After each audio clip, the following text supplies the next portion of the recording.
You're sitting in a meeting. You can hear a voice. You know you should be listening. You genuinely want to listen. But somewhere between their second and third sentence, your brain quietly leaves. Not because you're bored. Not because you're lazy. But because a word they said, maybe it was framework or system or bridge, just triggered a completely unrelated connection that feels urgent and alive in a way that nothing in this room does right now. By the time you snap back, 4 minutes have passed. And the voice in your head says the same thing it always says. What is wrong with you? Maybe you've been told you have ADHD. Maybe you suspect you do. Maybe you're not sure, but you've watched a dozen videos and read 100 articles, and something still doesn't quite fit. Because here's what no one has told you yet. The pattern weaver mind, your mind, looks like ADHD from the outside. But it's being driven by something else entirely on the inside. And understanding that difference? That might be the most clarifying thing you learn all year. Before we go further, a quick and important note. I am not a doctor, therapist, or medical professional. Nothing in this video is medical advice or a diagnostic tool. If you genuinely believe you have ADHD, please see a qualified healthcare professional. What I am offering is a cognitive framework, a new lens that has helped thousands of people in this community understand their minds better. Okay, let's go. If you've been with this channel for a while, if you've watched our videos on the synoptic mind or the pattern weaver, you already know that your brain is wired to connect things. To find the hidden current that flows between apparently unrelated fields. To weave patterns where everyone else just sees noise. And you also know the shadow side of that gift, the half-finished projects, the abandoned notebooks, the feeling that you can't stay in one lane long enough to see where it goes. Here's the question that fills our comments every single week. Is this just ADHD? It's the right question to ask. And it deserves a real answer. ADHD is real. It is a well-documented neurodevelopmental condition that affects millions of people, and it's chronically underdiagnosed, particularly in adults, particularly in women. I am not here to dispute any of that. But what researchers are also discovering is that there is a separate cognitive style, the pattern weaver style, that overlaps with ADHD in its external symptoms, but has a completely different internal engine. Think of it this way. Imagine two cars. From the outside, they look identical. Same model, same color, same speed. But pop the hood, and one runs on a standard combustion engine, and the other runs on something entirely different. Both cars will behave similarly on the road, but they need completely different things to run well. The first car is a mind with ADHD. The core challenge, and this is how health professionals describe it, is a difficulty with regulating attention. The attention isn't absent. It's dysregulated. It can hyper-focus intensely on stimulating tasks and struggle enormously with tasks that don't trigger that response. The shift in focus can feel involuntary, like being pulled somewhere you didn't choose to go. The second card is the pattern weaver mind. And the pattern weaver mind isn't dysregulated. It's over-selective. Its filter is calibrated to a different frequency than the world around it, constantly scanning for connections, for pattern breaks, for moments where two ideas from completely different domains suddenly click together. When that click happens, the filter lights up. When it doesn't, the filter goes looking. That's not dysregulation. That's discrimination. Your brain isn't broken. It just has extraordinarily high standards for what it pays attention to. Let me give you a picture for this. Imagine the human brain as a radio receiver. Most people have a receiver that's set to one station. It picks up that signal clearly, cleanly, consistently. They can sit in the same job, the same project, the same conversation for extended periods because the signal is strong and steady. Society built the modern workplace for this kind of receiver. It rewards you for staying on station. But a pattern weaver has a receiver that's scanning. It's not broken. It hasn't lost the signal. It's actively searching for a stronger one. A more interesting one. A richer one. One where two threads it's been following separately suddenly converge. And when the current frequency starts to feel flat, the scanner doesn't wait for permission. It starts turning the dial. From the outside, people see the dial turning and say that person can't focus. But they're wrong about the why. A broken receiver can't hold a frequency. A pattern weaver's receiver chooses not to because it's been calibrated to find the frequency where the real synthesis happens. Here's the key question, and I want you to sit with this. When your attention shifts, does it feel like something grabbed you away from what you were doing? Like a notification, a sound, an anxiety spike that pulled your focus against your will? Or does it feel like something called you toward a new idea, a pull rather than a push? A sense that the new thing is genuinely more important, more interesting, more alive. Like your mind just spotted a thread it needs to follow. Both experiences are real. Both are valid. But they point to very different things happening in your mind. Let's see what a pattern weaver mind looks like at its absolute peak expression in a person who also navigates real neurodivergent challenges. Richard Branson. If you look at Branson's life on paper, it looks like a textbook case of someone who cannot commit. He has started over 400 companies across airlines, music, banking, health, space, telecommunications, and fitness. He's publicly spoken about being diagnosed with dyslexia, and many observers have noted his behavior patterns align with ADHD traits. He dropped out of school at 16. A specialist looks at Branson's career and sees a man who couldn't decide what he wanted to be. But here's what they miss. Every business Branson built followed the exact same thread. He would enter an industry, find the experience frustrating as a consumer, and ask, why does everyone accept this? And then he'd connect something he learned from a completely different domain to solve it. Virgin Atlantic wasn't just an airline. It was Branson applying experience design principles from the music industry to air travel, realizing that mood and feeling were the product, not just transportation. Virgin Galactic wasn't an aerospace project.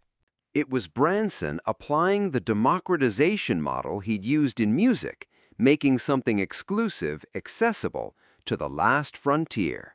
He wasn't building random companies. He was weaving a single pattern across 400 different contexts. That's the pattern weaver operating at full power. Where is the experience broken, and what do I know from somewhere else that could fix it? And importantly, Branson himself has said that his so-called disadvantages became his greatest strengths once he stopped trying to fight them and started building systems around his brain instead of against it.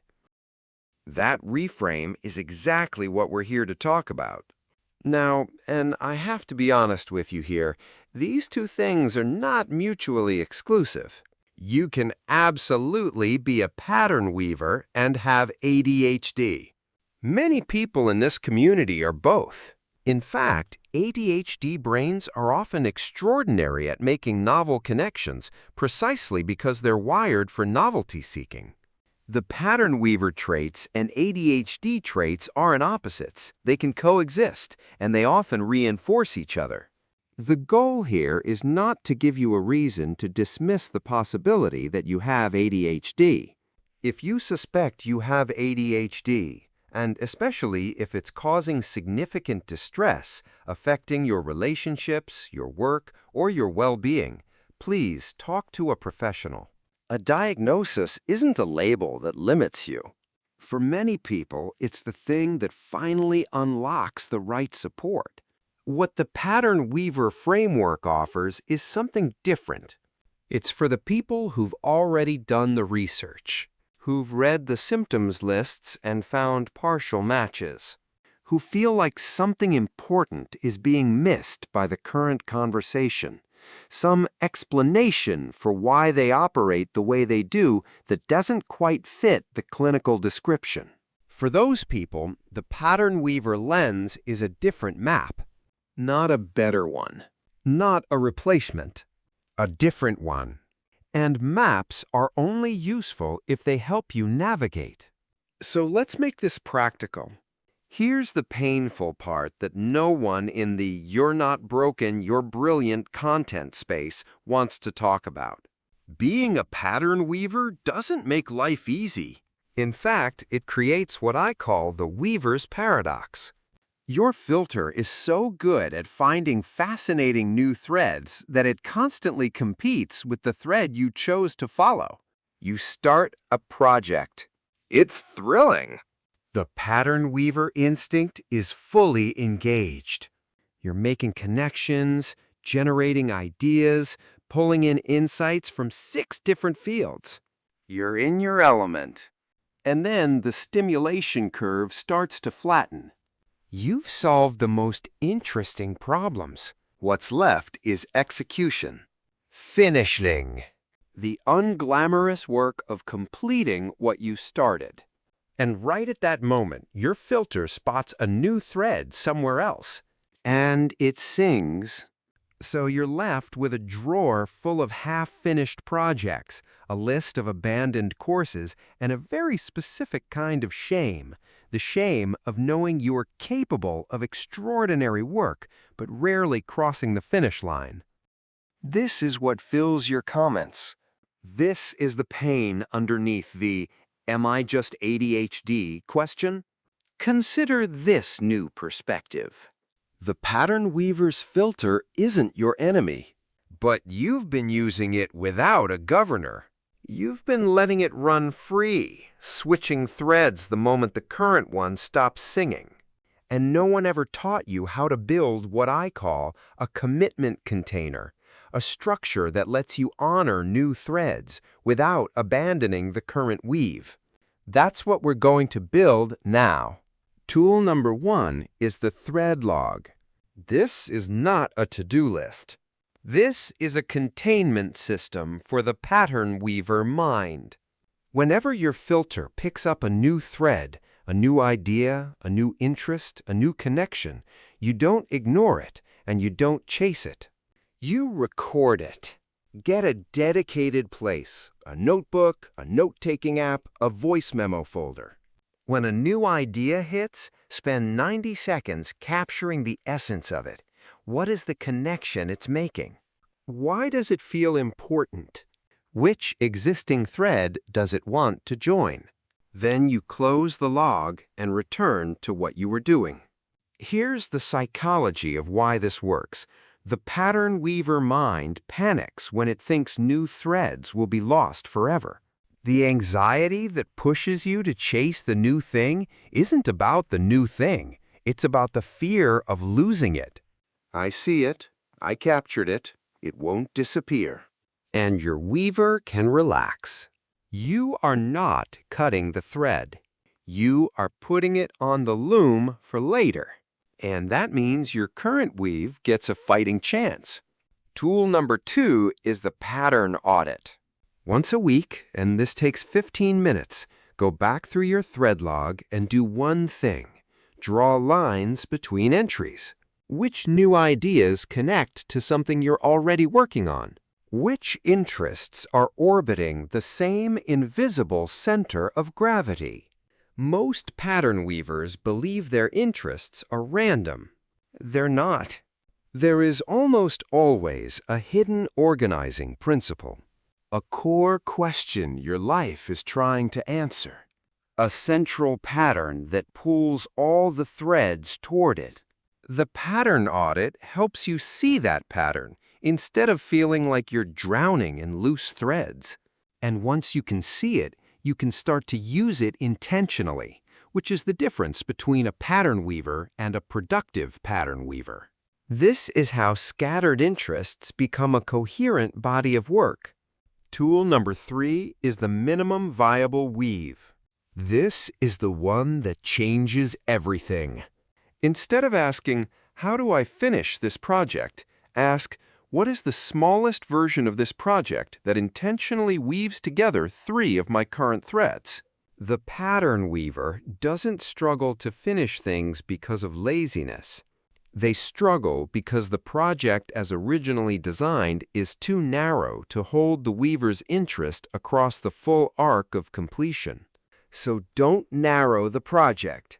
Widen the weave. If you're drawn to writing, psychology, and design, don't write a writing blog. Make a newsletter that applies design principles and psychology research to enhance communication. You just gave your filter 3 simultaneous threads to weave. The project stays stimulating all the way to completion because there's always a new connection to make within it, and finishing it means finishing something only you could have made.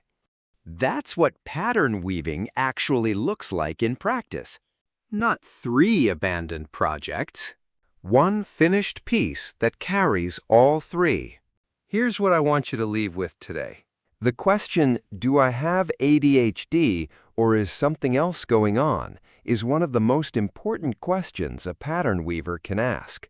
And the honest answer is, you deserve real support in answering it, from a professional if that's what's needed, and from a framework that actually maps your experience if the clinical language has never quite fit.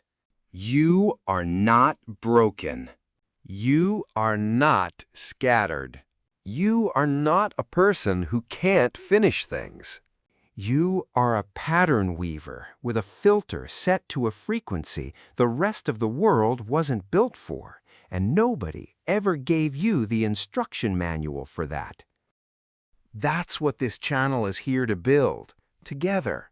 If this video finally gave language to something you felt your whole life, I want to hear about it. In the comments, tell me this. When your attention shifts, does it feel like a push? Something grabbed you away? Or a pull? Something called you toward a new thread? That single question could tell you more about your mind than 100 symptom checklists. If you're new here and this feels like home, subscribe. You found your tribe. And I'll see you in the next one.